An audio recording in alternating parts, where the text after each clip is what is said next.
I hope.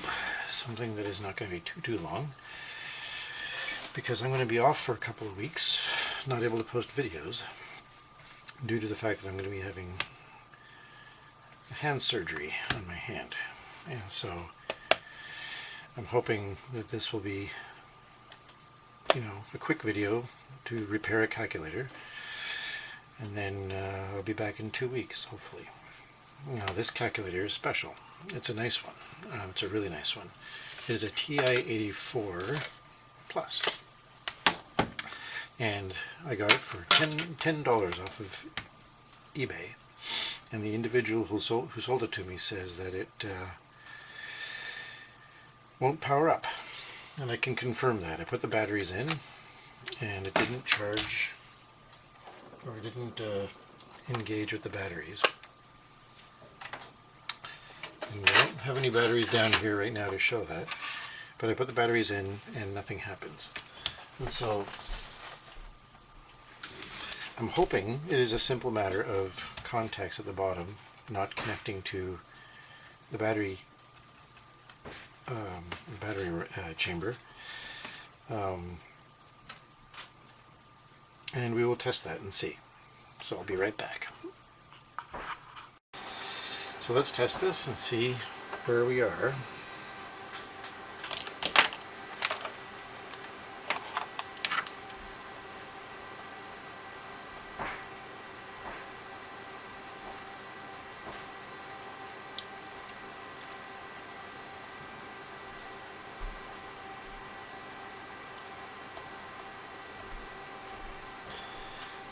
Some voltage, but not a lot. So that's odd.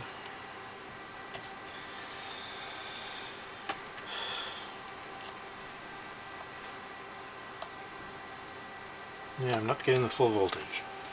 So that might be what it is. It might just simply be the plates not getting connected. So let's give it a test. Let's give it a try.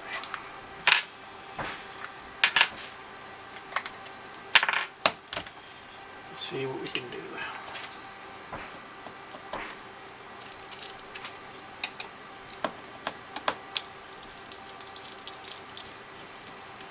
Now, the difference between a TI-83 Plus and a TI-84 Plus is the TI-83 Plus came out in 1999, if I remember correctly, and it was good. It's a good calculator. I use one regularly myself, but it's limited in memory, and it's limited in certain functions. Like, it's not as fast as a TI-84. This is a lot faster, and it has a lot more memory. Plus, this calculator has a USB connection. Right there. So that's a USB connection. And I don't have to worry too much about how to connect to the computer. It just connects with USB. And that's quite nice. And I'm glad for that.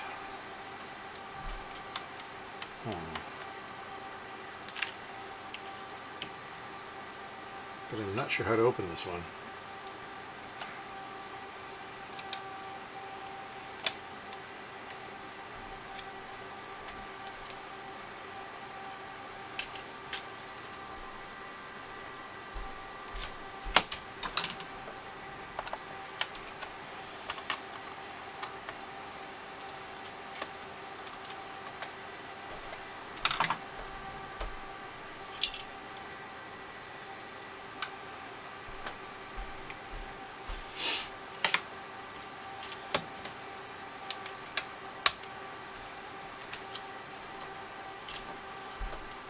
Okay, that's interesting. It's opening fairly easily, actually.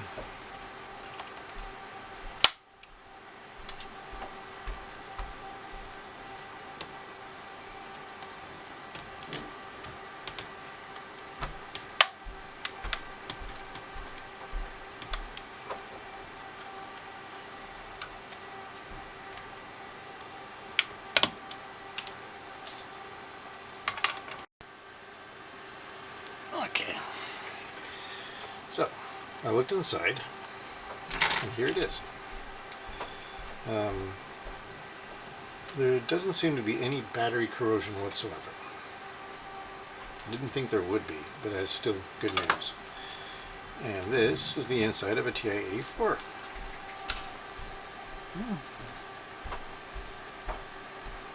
Yeah.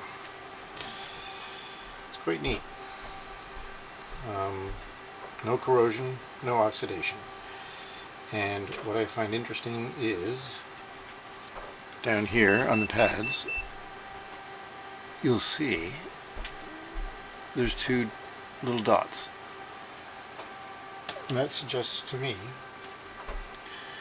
that this is no longer making proper contact. And that's an easy fix. So let's try to fix that.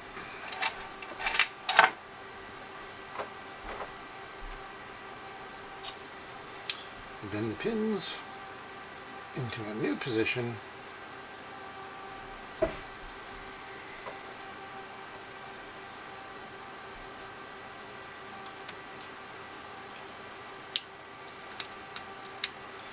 Very simple repair, if it works.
This is proving to be a bit tricky to close up again.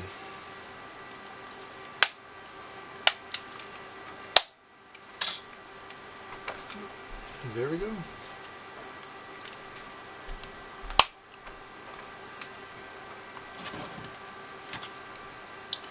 And if I did that right,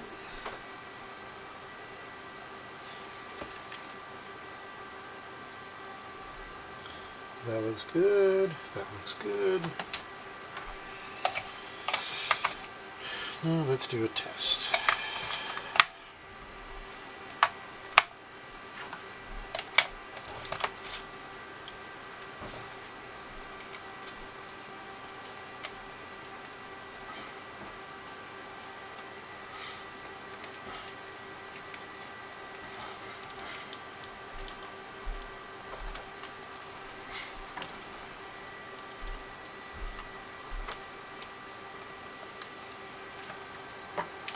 Alright, now let's try turning it on.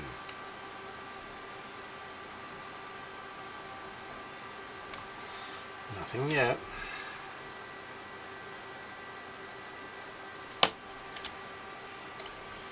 With a few screws.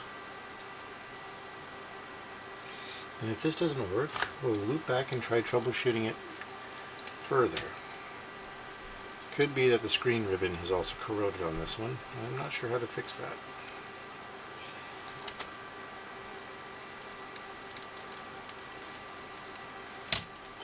This is quite different on this one.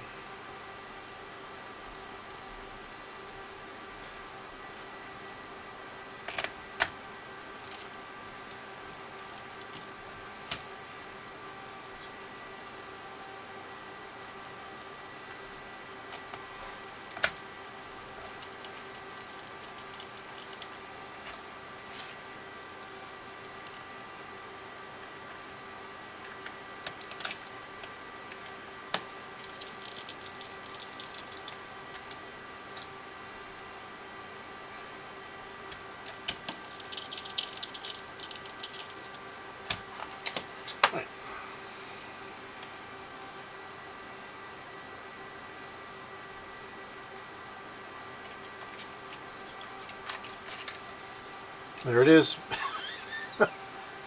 RAM cleared. It's working. Don't know if you can see that.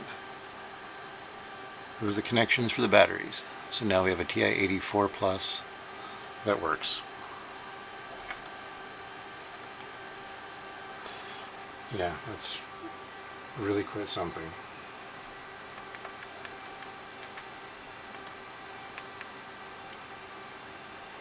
It's working fine. So this will now be my daily driver. So those of you at home who have an old TI84 or an old TI83, don't throw them out if they stop working. It might very well just be a disconnected ribbon cable, something not functioning properly. You know, it might just simply be something as simple as battery contacts are corroded or moved out of place. And that is a very simple fix, and you can get your calculator working again. That has been the case for a lot of these calculators. You'll have to pardon me for sounding a bit distracted, but I am. Tomorrow I have to go for hand surgery, and that is really on my mind right now. But I wanted to produce a quick video, something simple that I can put on the channel, and then I'll be off for a couple of weeks. And this is something I've been saving for quite a while. I've been holding on to it for a bit to make a video of it. And now we have a perfectly good TI84 Plus. So please don't, don't give up hope on these. Usually the fixes are one of two things, and one of those things is very easy to fix. And that is just the battery contacts not making contact. Very easy fix. The other one is the ribbon cable. That's a bit harder. It's a harder fix. Well, thank you for tuning in. If you like this video, please thumb it up and subscribe. You'll see more repairs on this channel. Simple repairs like this. And if you have any questions or comments, please leave them below, and I'll be happy to watch them. Be happy to respond to them. Please take care. Thank you.